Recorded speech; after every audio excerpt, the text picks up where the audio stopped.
Kōrero ko ngā hua ko ngā kōrero tukuhio e pāna ki o tātou atua.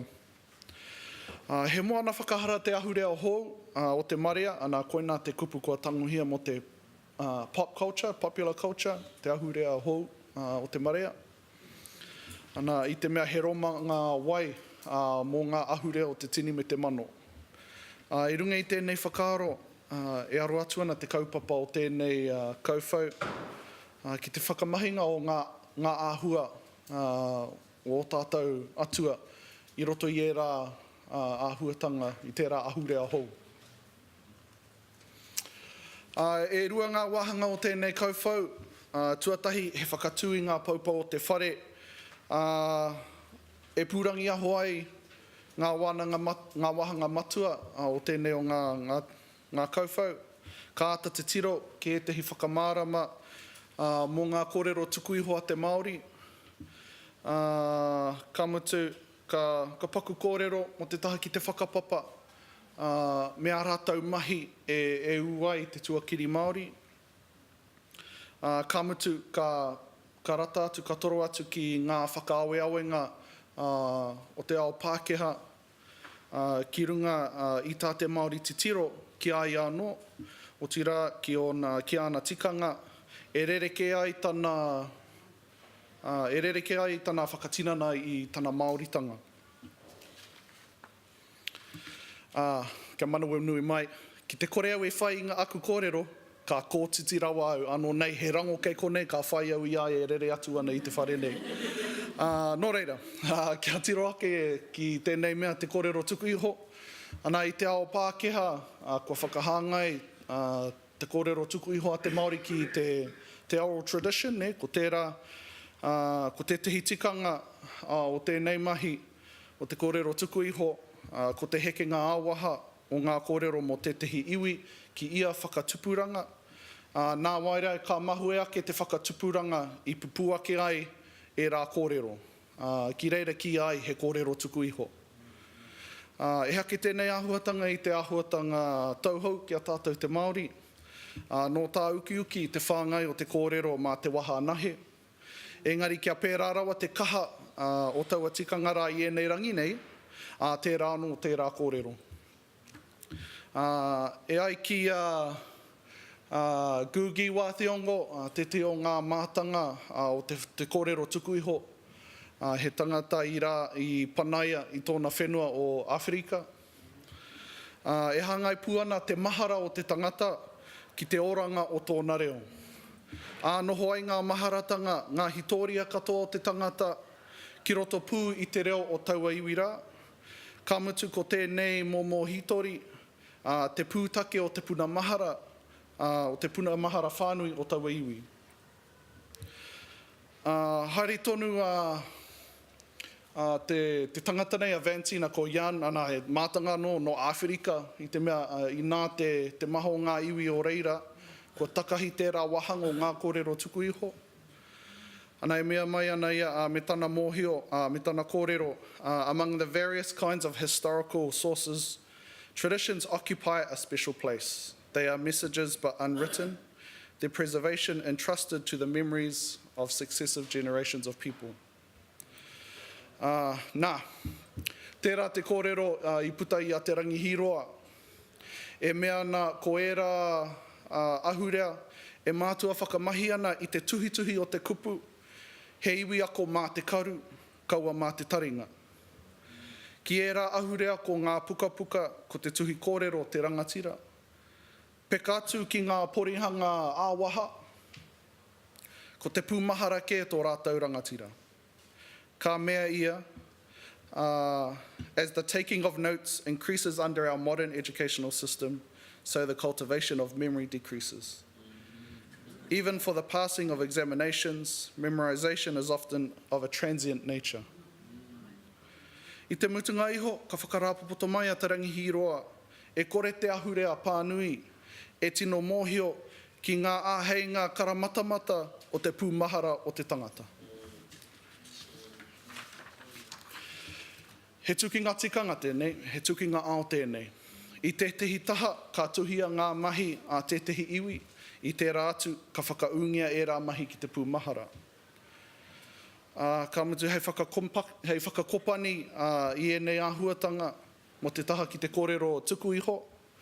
Ko te hare tahi o te kōrero tuku iho me te hitori āwaha te whakatinanatanga o tā te Māori whakaheke i ona mōhio mā te waha.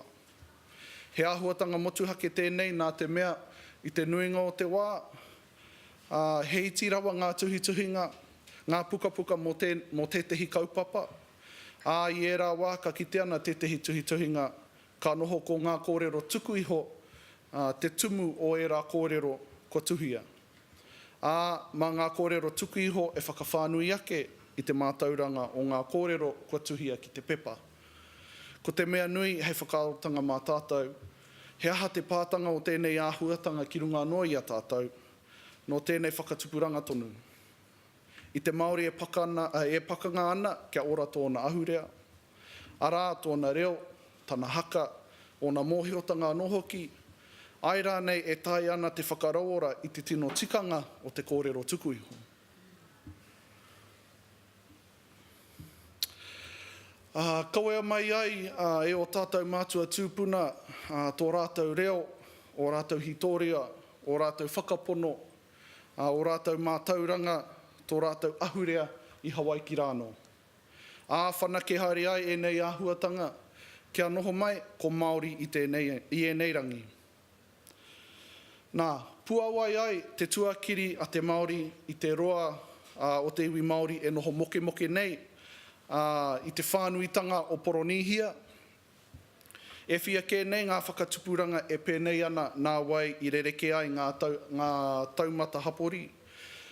Kia whānau, kia noho a whānau, kia noho a hapu, kia iwi ai hoki te noho i tēnei whenua. Nā te noho pēnei i māro ai te tuakiri o te Māori. I roto i ngā kōrero tuku iho o ngā iwi o Aotearoa, ko ngā kōrero mō Hawaii me te takenga mai o te iwi Māori i taua whenua rā tetehi o Ngāti no Kōrero. Arā e whakaiti ana te nuinga, tātou katoa, i heke mai mātou i Hawaii. Ka mutu i te nuinga o te wā e whakaitahi ana ngā iwi katoa o te motu ai ko Hawaii te whenua ukai pō, te whenua i take mai ai te iwi Māori. Ko te take e kōrero hi ana a Hawaii i tēnei wahanga o te kauwhau, he whakatauira atu i te hiranga o te kōrero tuku iho. Kia marama pū te Māori ko tōna ahurea katoa o na atua a na tikanga i kawea mai e o tātou mātua tūpuna ki Aotearoa nei, marunga wakahaurua. Āpiti atu ki tēnei kōrero, ka haore te kōrero tuku iho e āta whakamarama ake nei, e āta whakamarama ana, kei whea pū te wāhi e kia nei ko Hawaii. Ko ngā kōrero tuku iho tonu, e mātua ki ana he wāhi motuhake a Hawaii. Te whenua i mahu atu ai ngā waka ka heke mai ki Aotearoa nei. Engari, tērā e tehi kōrero kei wāhi ke a Hawaii arā he mautere te tū, he mautere noho noa ki ngā pūrākau a te Māori. Anō nei he mautere noho a wairua.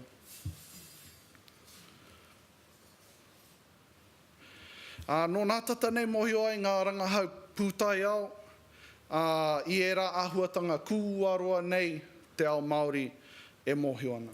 Arā, he ritu tonu tā te Māori tere i te moana nui a Kiwa, ka tai mai ki Aotearoa, ka hoki atu ki te haukainga.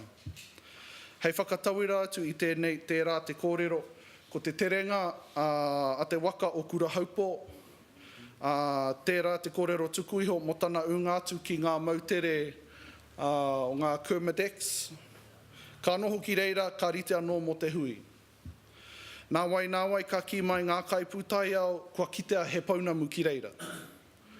Engari, i roto tonu i te o ngā kōrero tuku iho o kura haupō, mohio kē rātou i tai te wakarā ki e rā mautere.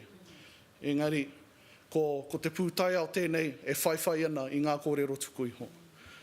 Nō reira ai, katoa e nei kōrero, kua tiakina ki o tātou kōrero tuku iho, ko ngā taunakitanga kiko nei, ka noho tuarua ki tā te kōrero tuku iho i whakapono ai.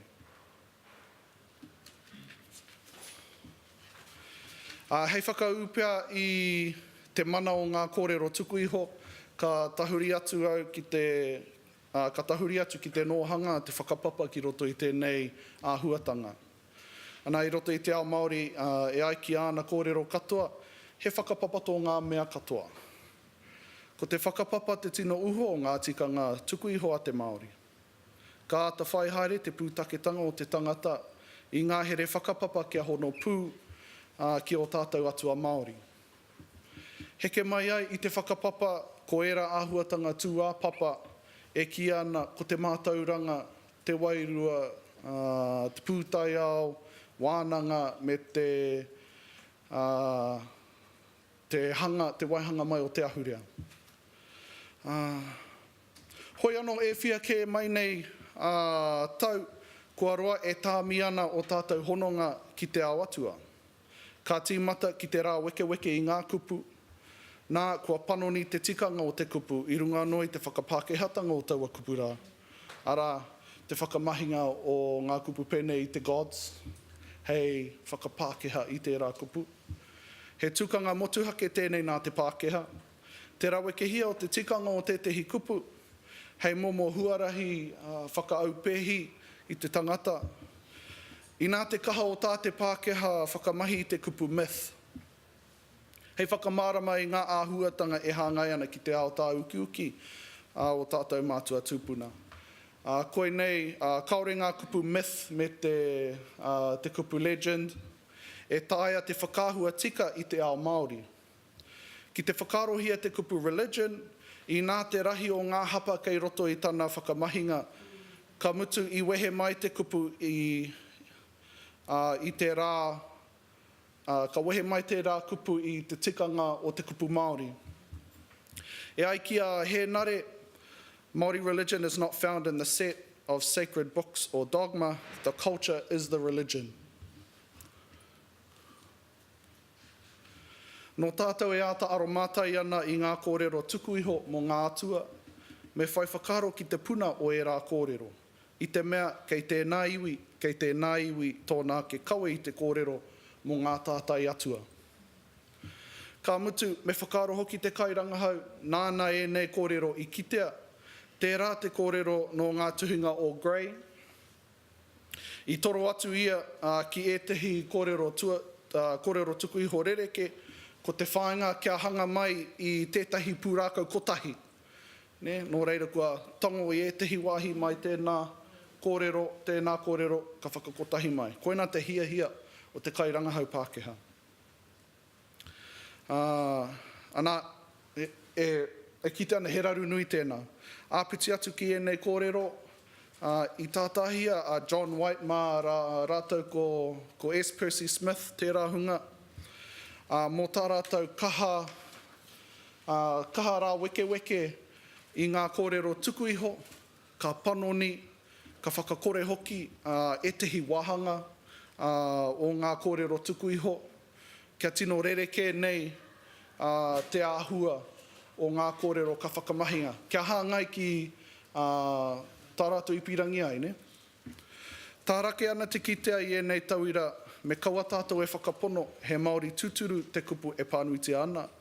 Kao, hoi anō tātou, he hoki atu ki ngā kape tūturu i puta i te waha tonu o ngā tūpuna Māori. Nō reira, i ngā wāhi e tāi ana, me hoki pū ki te tuhinga ā-iwi tuatahi. Te wāhanga tūrua. Anā i konei ka timata te toro atu ki roto i te ahurea hou o e neirangi. Nā te horapa o te ipurangi me te wāhi aotanga koera te kupu i waihanga mō te globalisation, ne? Kua wāhia ki te ao a tātou āhuatanga katoa. Me te wāhi aotanga i wāte ai te ahurea Māori ki te marea ahakoa te iti. Te kore rāne i mōhio ki tōna hitori. Mō tā te iwi Māori whakahaere, te aki i te rere o ngā kōrero mō ana tikanga me tōna ahurea kaori i te tino kaha.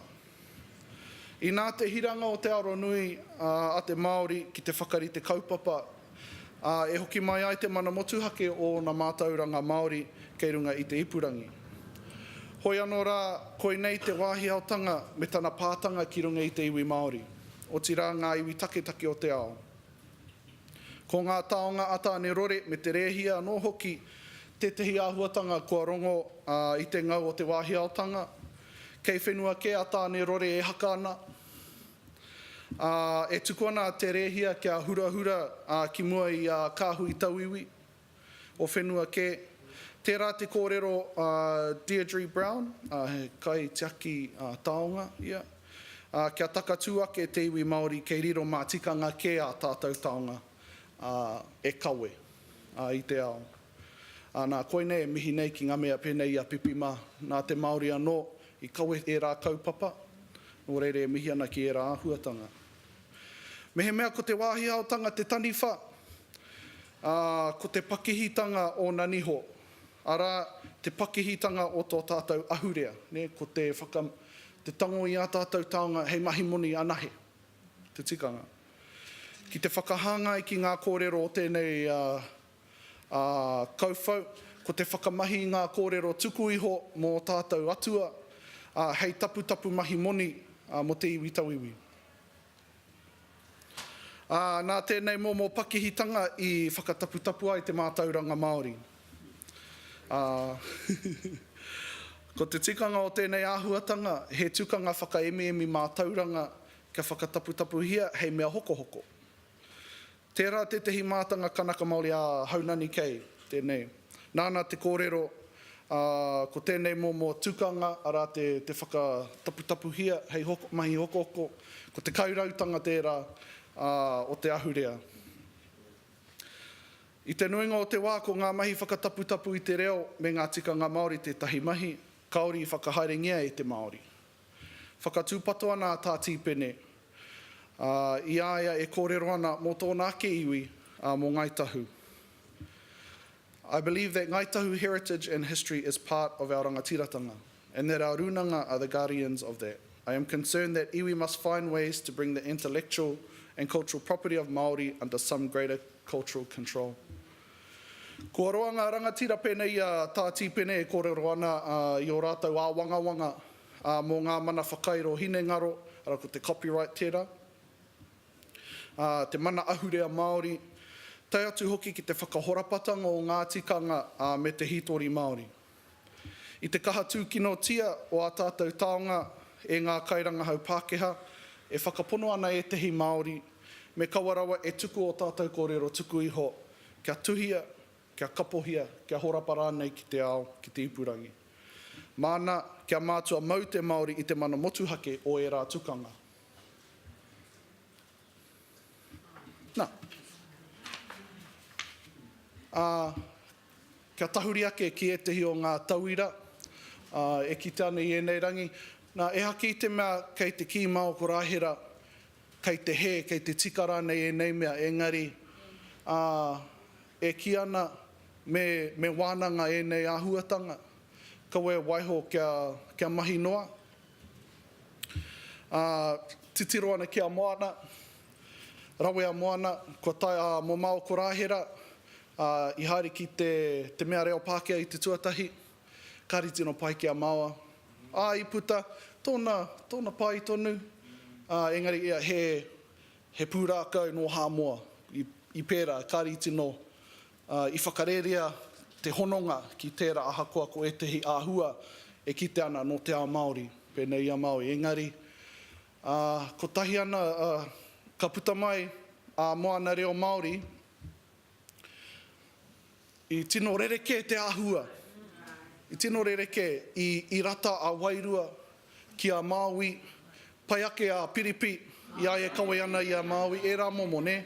Nā te reo i pērā ai, nā te reo i uru te tehi wairua Māori i roto i te kawe o te pūrākau. Ahakoa kei reira tonu ngā āhuatanga kāri i te whakaitea ara te tā rātou whakamahinga o e tehi āhuatanga. Nā te kūtanga atu o te reo ki roto i te pūrākau nei i Māori aki ai te kiriata nei.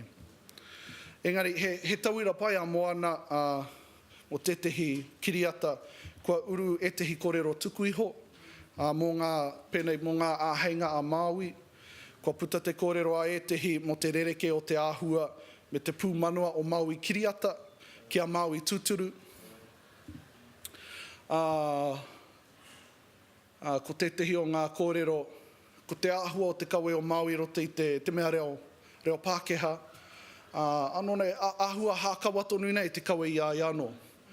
Kāri te puta mai tērā te nanakia o te koi o te hinengaro. Engari, he tangata nui ngā ua tērā momo. Nō reira, nā ko nā te Māori ki ai, e hara tērā i taku māui, ne?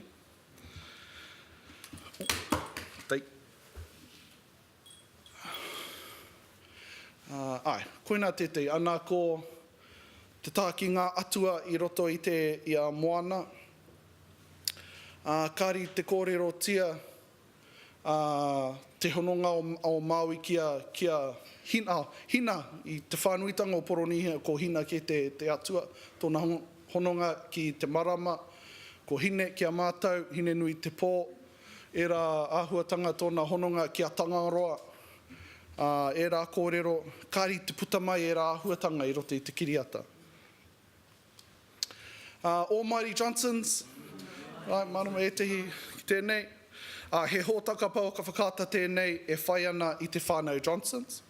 Te whānau kiko e noho nei te wairua atua o ngā atua Norse, ngā Norse mythology, para ko Thor mā Frigg, papatua nuku, e tērā momo e rā atua.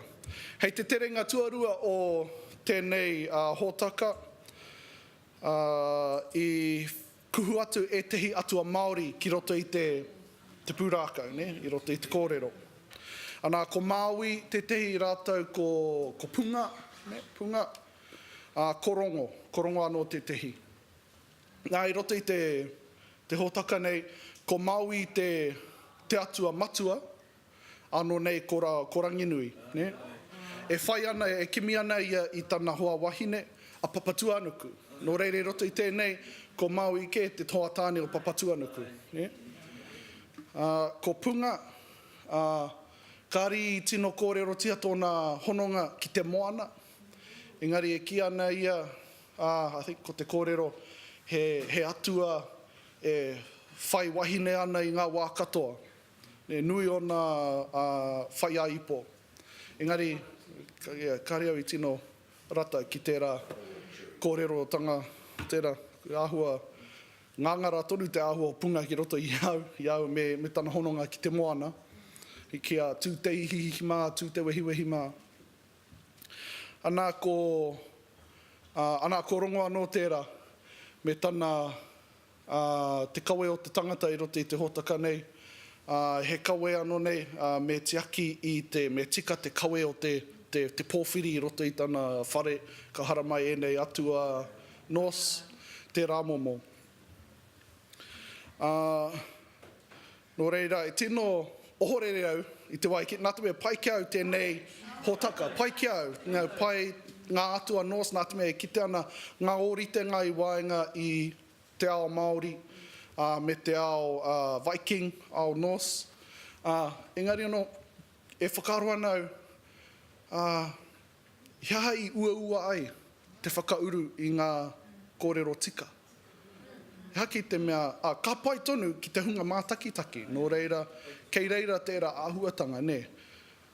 Kei ngā ringa tohu te mana, me pēwhea te whakaari i enei o ngā kōrero tuku iho.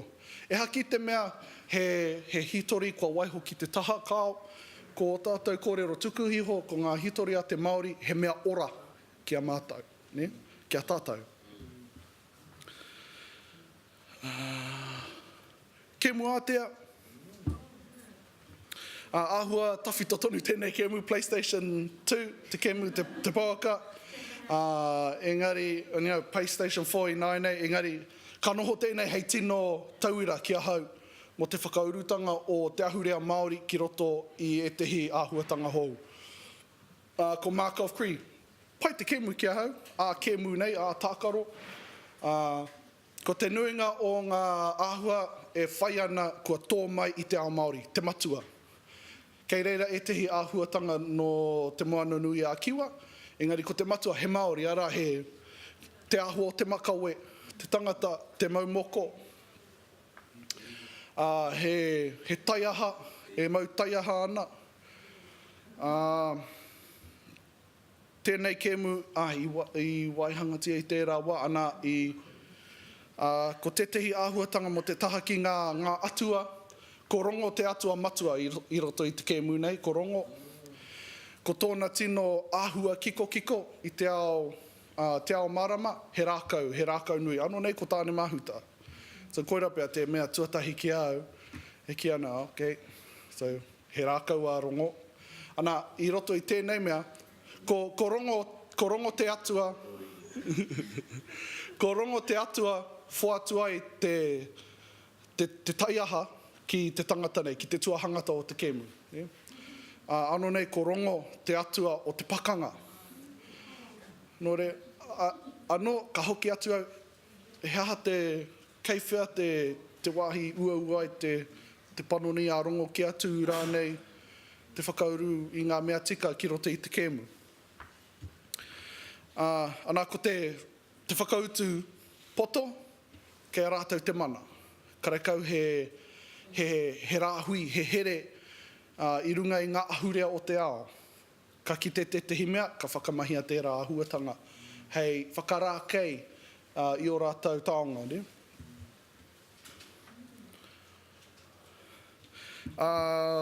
I runga i ngā ipai, ngā pāpāho a pāpori, kua rongo tātou ki ete o ngā mahi a miriama, te whakātāhua ngā tohu ngā mātanga pani mata, nā ko te tamahine te ururoa tēnei, miria. Rawe ana mahi e tohu ngā pani mata, i tērā tau, o tēnei tau rānei, i whakahaere he maha o nā ataata i runga i a tiriata, i runga i a YouTube, te pai ataata rā. Ana mo te pō weti tēnei, te Halloweeni, ne? Te Halloweeni.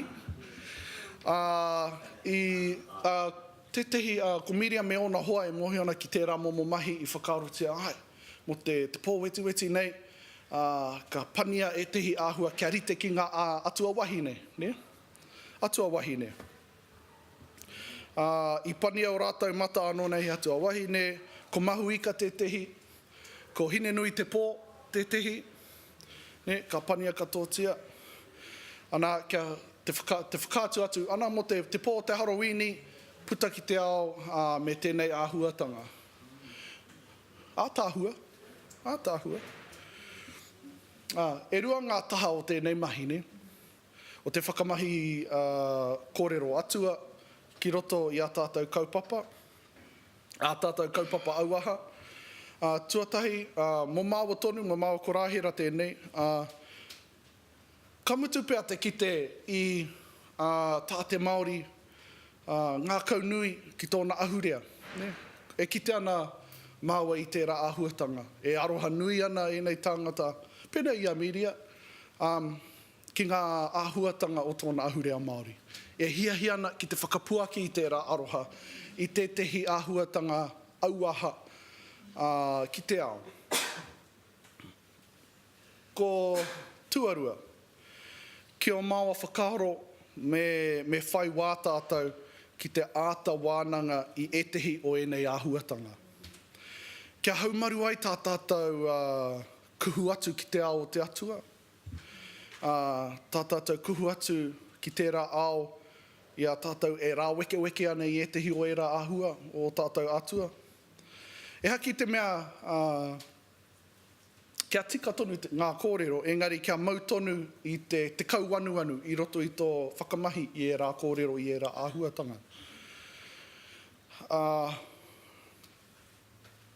Nō reira, hei whakawhaiti mai, e marama i tātou te ao Māori, me pewhia tā tātou whakarauora i o tātou mātauranga Māori, me mohio ki te āhua o te tirohanga a te Māori. Ara, katoa ngā āhuatanga e tūhonoti ana, katoa e nei mea he kotahi, ne? te kōrero tuku iho, te whakapapa, ngā mahi auaha, katoa e nei, ko tahi ne.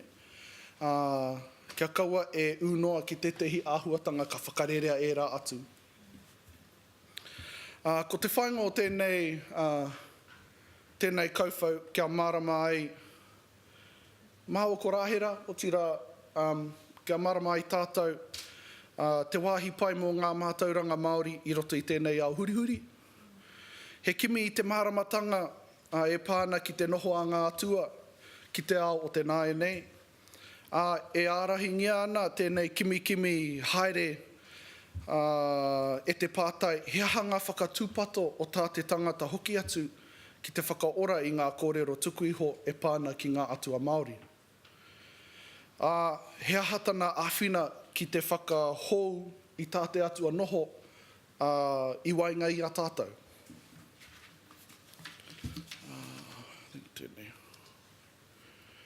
Ka puta tēnei kōrero i te meihana. While indigenous knowledge is often valued because of its traditional qualities, a creative and inventive capacity forms the core of an indigenous knowledge system. The perception of indigenous knowledge and culture as applicable only to the distant past misses the thrust for development that is part of the indigenous journey. Arising from the creative potential of indigenous knowledge is the prospect that it can be applied to modern times in parallel with other knowledge systems. Nō reira, he aha keitua I te pai tawhiti hei wānanga mā tātou, hei arahi hoki I a tātou. Katoa e nei he pātai hei āpiti ki te kōrero ne. He take tō ngā atua I tēnei ao hurihuri. He aha ngā painga, he hoki ngā ngoikoretanga I a tātou e kimi ana I tērā nohoanga. Ngā toi whakaiti I te atua, I roto I ngā taukua ki te mao ko rāhera ko ngā caricatures, ne? Te pērā tia o tātou atua. Ne? Te whakamahi te āhua momo whakatoi e mohi ana e mahi ana I runga no I te whakaaro auaha me te mana hau engari anō ka hoki te hera kōrero e haki te mea he ahurea tēnei kua mate noa mō ewhia mano tau miriona tau e oro tonu ana tēnei ahurea e whakapono ana tātou ki o tātou atua te tika o te pūrākau me te mau ki te kau anu I ngā wā katoa I a tātou e toro atu ki nei mahi. Pai ki au te kōrero mō ngā atua, I roto I au e whakaaro ana ki ngā kēmu ātea, piringi au te kite I nei kēmu ātea atua, engari meru, e mohi ana au kia mau tonu ki te kau anu me te whakaaro nui ki o tātou atua. Ne? Kamatu te mana whakahaere, ko ai te kaikōrero I ngā pūrākau. Kei awai te mana ki te whakapuaki I e rā kōrero. Katoa e nei hei whakaarotanga mā maho ko rāhera, mā tātou I a tātou e ko ke whakamua ana I tēnei ao hurihuri. Nō reira e hoa ma, tēnā koutou, kia ora tātou.